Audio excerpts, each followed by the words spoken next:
Hello mga ka-chars, mayong adlaw.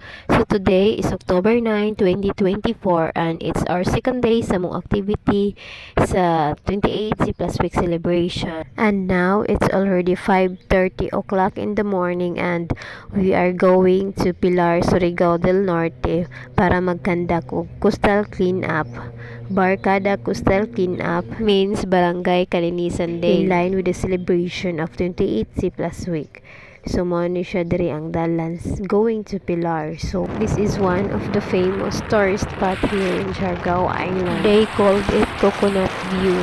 So, niabot na ko sa kuang assignment area since lahi-lahi man mi og area kay we have 60 coastal barangays man amuang gi-clean upan karon. So, kada isa sa mo na ay gigunitan nga isa ka barangay. So, diri ko na-assign sa Pilar, San Roque. So, nag-start na mi og coastal clean up diri sa ilahang mangrove area.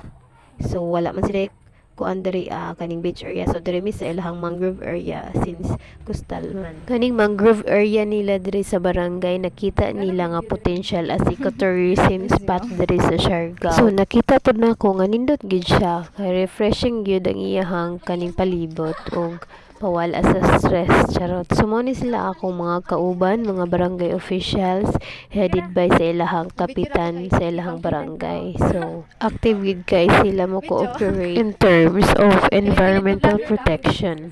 So, kadto lang for today's video. Thank you for watching.